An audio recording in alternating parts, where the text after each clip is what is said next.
Hello friends, कैसे आप सब लोग। और स्वागत है आप सबका एक बार फिर प्रभास लाइफस्टाइल एंड टॉक्स में। यहाँ पे हम सिर्फ अपने हर विषय पे, हर सोशल विषय पे या फिर हर सामाजिक विषय पे या फिर हर वाईटी हो या फिर वो कुछ भी हो, हम बस अपना विचार रखते हैं। हमारा trolling is not my agenda और trolling is not, this is only just कि मैं उस टॉपिक पे जो चल रहा है ट्रेंडिंग या फिर कोई है, मैं बस उस पर अपने विचार व्यक्त करती हूँ। इससे मैं मेरा उद्देश्य किसी को भी पर्सनल अटैक करना, हर्ट करना या रिएक्शन देना नहीं है। बस अपना एक सोशल मैसेज जो इस इन चीज़ों के वजह से लोगों में जा रहा है उस पे सिर्फ अपना विचार रखना है, ना कि किसी को कोई चीज़ों पे ट्रोल करना है। तो यस, अभी जो ट्रेंड मतलब जो विषय चल रहा है, बवाल चल रहा है, उसी विषय में जो अपने जगत दीदी और वो सब है, तो उनके जो उनके लिए जो उनके फ्रेंड्स है, बेस्ट फ्रेंड्स है, जो उनके थे मतलब जैसे सरिता जेटू जी और और जिन्होंने उनको इस विषय मतलब ये जो है वाईटी सेक्टर जो उन्होंने उनका चैनल बनवाया, उस सब में मदद जो हेल्प की, जो उनकी फ्रेंड थी जेसिका, जिनका हमने कल ब्लॉग सुने, दोनों के भी हमने पक्ष अच्छे से सुने। और उन सब को सुन के हमको जो लगा as a viewer, as a audience, बस हम उस पर अपने विचार व्यक्त करेंगे। और जो हो रहा है कि जो इन्होंने बोला कि मैं पक्ष रखूंगी, पर पक्ष तो इनका कोई और रख रहा है, और वो कहाँ तक वैलिड है। और कल उनके जो ये भाई साहब थे जो इस पंगे में है, सचिन, उनके जो बहन है, वो जिस तरह से वो मंच पे आई थी, जिस मंच पे एक डिस्कशन चल रहा है, थोड़ा बहुत हम उस पर अपने विचार व्यक्त करें। तो उस पे हम अपना विचार व्यक्त करेंगे। तो जो उनकी पहले तो जो सरिता जी थी, जो उन्होंने अपना बताया, तो उससे बहुत चीज़ें क्लियर हो गई कि यस, ये गलत चल रहा था दोनों तरफ से। और जो बीवी है उनकी, मतलब इसमें जो ये ट्रायंगल में जो मियाँ बीवी और जो दीदी है, वो मियाँ बीवी में जो बीवी थी, उनको किस तरह से अलग रखा जाता था कहीं आने जाने के लिए, ताकि वो जो क्वालिटी टाइम स्पेंड करे। और उनको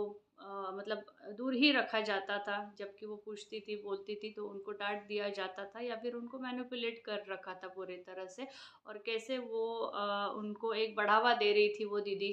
वो भाई को कि रिश्ते के लिए कैसे बढ़ावा दे रही थी। और कुछ उन और क्रिएटर्स को भी जैसे उन चीज़ों के वजह से ऑब्जेक्शन हो रहा था, उन्होंने भी ऑब्जेक्शन किया था। सरिता जी ने भी ऑब्जेक्शन किया था कि ये गलत हो रहा है। कहीं बहुत लोगों ने उनको रोका था, फिर भी वो रुके नहीं, उस रिलेशन को, उस रिश्ते को उन्होंने बढ़ावा दिया। और दूसरी बात,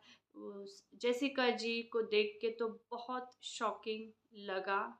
जो जिन्होंने एज अ फ्रेंड आप मत हेल्प करते हैं, उनको एज अ फ्रेंड आप आगे रखते हो, हर चीज़ में उनको आप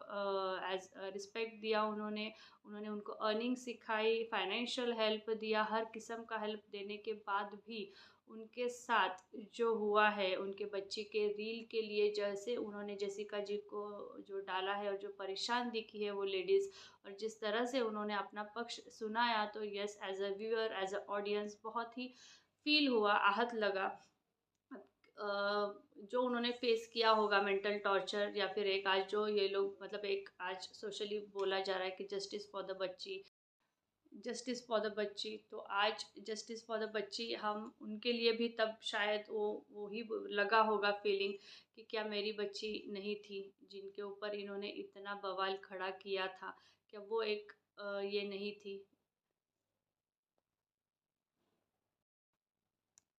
तो उनके लिए भी बवाल खड़ा किया था, क्योंकि सिर्फ उन्होंने अपने बच्ची के साथ एक रील देखा। तो ये सोशली एक देखा जा रहा है कि ये मैनिपुलेशन और डोमिनेशन कितना था, कितना मैनिपुलेशन और कितने हद तक ये डोमिनेशन था। क्या उन्होंने बेस्ट फ्रेंड तक को सोशली, जैसे कि वो बच्ची के झगड़े के वजह से, सिर्फ एक रील के झगड़े के वजह से उनको सारे क्रिएटर्स ने, इन्होंने उनसे झगड़ा कर लिया और सारे क्रिएटर्स ने उनसे दूरी बनाई, उनसे यहाँ तक के बात करना बंद कर दिया। कितना ही मेंटल टॉर्चर वो औरत को हो गया। कल उनके ब्लॉग में देख के वो जो दुख व्यक्त कर रही थी, वो रियली एज अ व्यूअर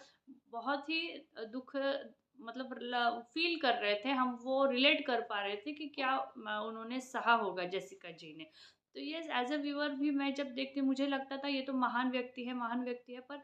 ये तो मतलब मैनिपुलेशन और डोमिनेशन जो सामने आ रहा है ना, मतलब जो कल और एक मंच पे जो उनकी बातें हो रही थी कि ये एक वुमन का ग्लोबली डिफेमेशन हो रहा है। देखिए, हर कोई भी औरत एक वुमन का ग्लोबल डिफेमेशन को बिल्कुल भी डिफेंड नहीं करेगी। ये बहुत गलत हुआ है उनके साथ और ऐसा वो बंदे ने नहीं करना चाहिए था। As a lady, as a viewer मैं भी ये फील करती हूँ कि नहीं होना चाहिए। पर इस सब एपिसोड में जो ये मैडम का उनके फ्रेंड्स के साथ या फिर आसपास के लोगों के साथ जो डोमिनेशन सामने आ रहा है ना, वो एक अलग साइड इनकी जो दिखाई दे रही है ना, वो बहुत ही मतलब देखने में और सुनने में और सोचने में कि बहुत ही बुरा मतलब एक मैसेज जा रहा है सोशली कि ये क्या था, ये क्या डोमिनेशन था। जो लोग आपके साथ आपके हेल्प के लिए खड़े रहे, आपको एक इतना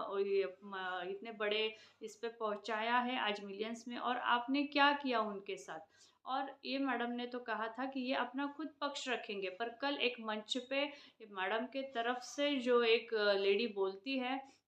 जो बहुत सारे उन्होंने उस मंच पे उन्होंने बहुत सारे अपने जो भी वक्ता थे वहाँ पे बुलाए थे और उस मंच से वो ये मैसेज दे रही थी, जबकि हमने सिर्फ एक पक्ष सुन के हम सिर्फ सोच में है कि ये आदमी सच है या गलत है, क्योंकि दूसरा पक्ष जो है दीदी ने अभी अपना पक्ष रखा नहीं है। तो वो अपना पक्ष क्या रखेगी, यही इंतजार में जब ऑडियंस है, तो जब दूसरा पक्ष और अपना रखा ही नहीं है, तो कल एक मंच पे इस विषय पे बहुत सारे मतलब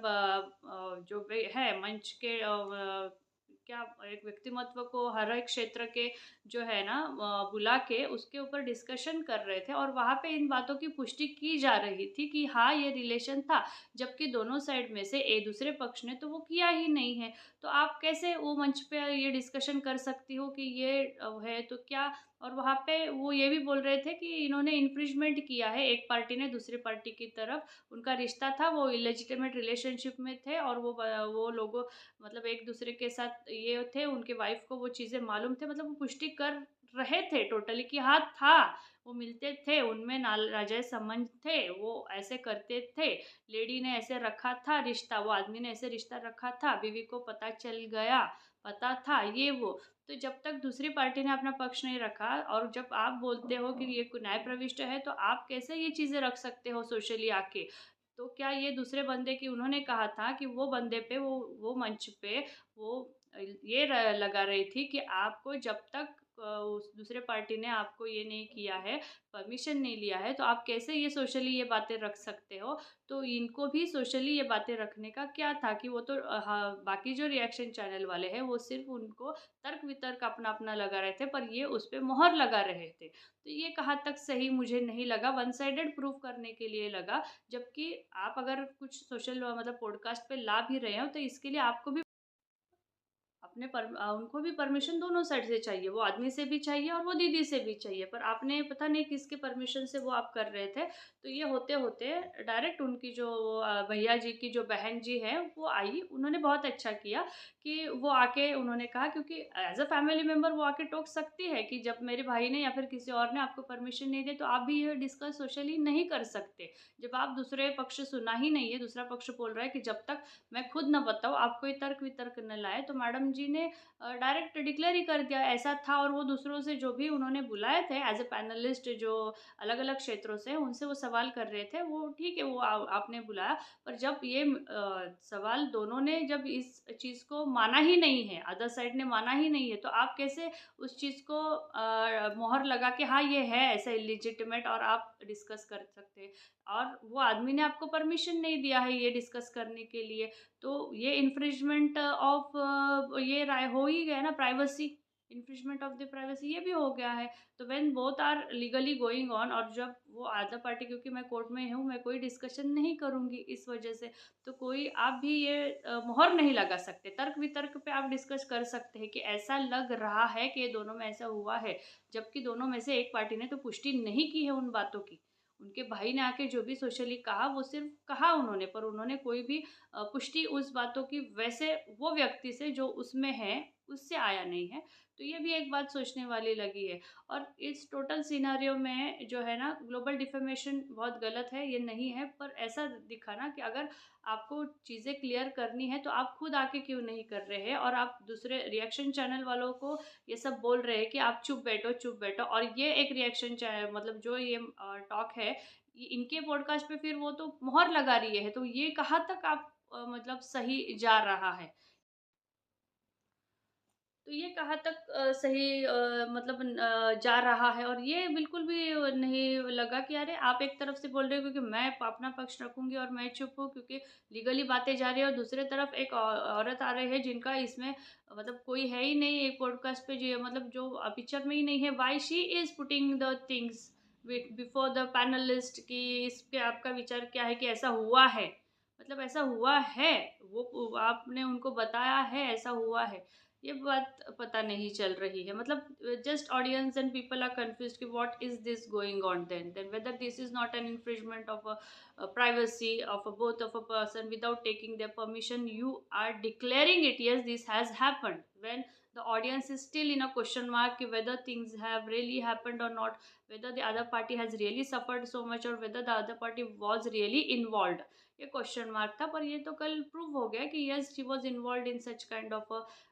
illegitimate relationships or whatever you can say, whatever you can say, the man was involved, मे वो सिंगल है इसलिए हम उसको वैसा नहीं ये कर सकते, पर ये बात है पर्सनल है, ये इस पर पुष्टि आपने करना चाहिए या फिर आप ये करना चाहिए कि वो था या नहीं था। बट यस कल ये था, ऐसे आया था, तो यही मेरे विचार थे कि ये कैसे आ गया। और उनके फ्रेंड्स ने भी बहुत अच्छे से क्लियरिटी दी है इन चीज़ों की कि क्या मैनिपुलेशन था और क्या डोमिनेशन था। तो यस गैस यही कुछ हमारे पॉइंट्स, मतलब यही कुछ हमारे विचार थे कि ये क्या है, मतलब इन चीज़ों पे कि क्या मैनिपुलेशन था, क्या डोमिनेशन था, और किसको पक्ष रखना चाहिए और पक्ष कौन रख रहा था। तो यही यस गाइस, और अगर कुछ रहे पॉइंट्स अपने, तो अपन शेयर बातें करते रहेंगे उन चीज़ों पे जो कि सोशली बड़े तादाद पर लोगों को आहत कर रहा है, इसलिए हम इस चीज़ों पे बात कर रहे हैं। Yes guys, thank you, stay tuned, फिर मिलते हैं आपकी प्रभा लाइफस्टाइल एंड टॉक।